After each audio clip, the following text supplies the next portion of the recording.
Shalom. Kita bertemu kembali pagi hari ini. Kita akan melanjutkan kembali pembacaan kita.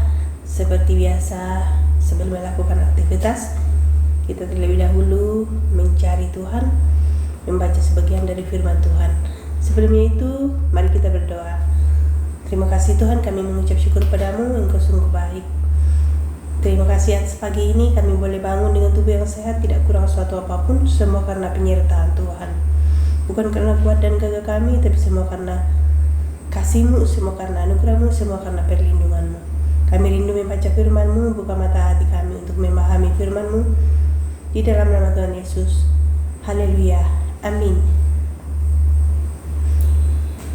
Matius pasal 3 ayat 1 sampai 17. Saya bacakan dari sini.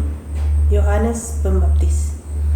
Pada waktu itu tampillah Yohanes Pembaptis di padang gurun Yudea dan memberitakan, "Bertobatlah sebab kerajaan sorga sudah dekat." Sesungguhnya dialah yang dimaksud Nabi Yesaya ketika ia berkata, "Ada suara orang yang berseru-seru di padang gurun, bersiapkanlah jalan untuk Tuhan, luruskanlah jalan baginya." Yohanes memakai jubah bulu unta dan ikat pinggang kulit, dan makanannya belalang dan madu hutan. Maka datanglah kepadanya penduduk dari Yerusalem, dari seluruh Yudea dan dari seluruh daerah sekitar Yordan. Lalu sambil mengaku dosanya, mereka dibaptis oleh Yohanes di sungai Yordan.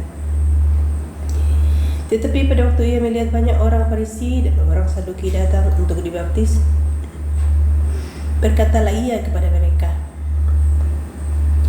"Hai kamu keturunan ular berludak, siapa yang mengatakan kepada kamu bahwa kamu dapat melarikan diri dari murka yang akan datang?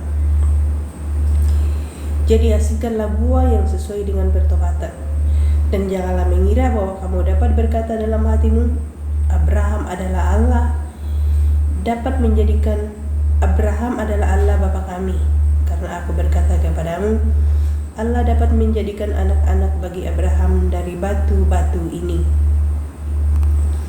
Kapak sudah tersedia pada akar pohon, dan setiap pohon yang tidak menghasilkan buah yang baik pasti ditebang dan dibuang ke dalam api. Aku membaptis kamu dengan air sebagai tanda pertobatan, tetapi ia yang datang kemudian daripadaku lebih berkuasa daripadaku, dan aku tidak layak melepaskan kasutnya. Ia akan membaptis kamu dengan Roh Kudus dan dengan api. Alat penampi sudah di tangannya. Ia akan membersihkan tempat pengirikannya dan mengumpulkan gandumnya ke dalam lumbung.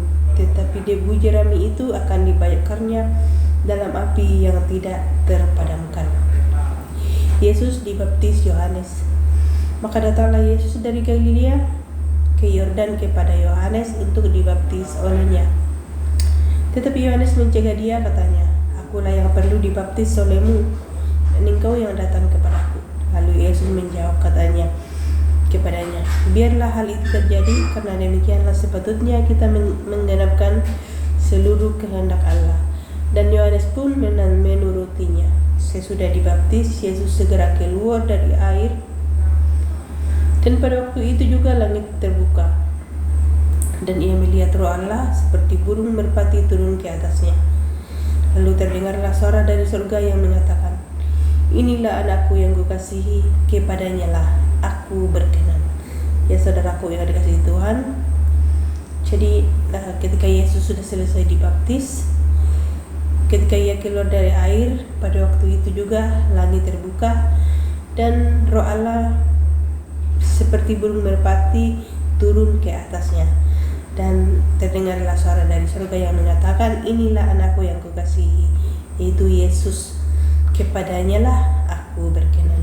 Jadi kita yang percaya Tuhan Yesus tidak sia-sia, karena kita menyembah Tuhan yang benar, yang lahir dari Roh Kudus. Walaupun dikandung, dilahirkan sama seperti manusia, tapi ia datang menggenapi janji Tuhan bahwa ia akan dilahirkan oleh perawan Maria yang tidak bersetubuh dengan laki-laki, melainkan lahir dari Roh Kudus.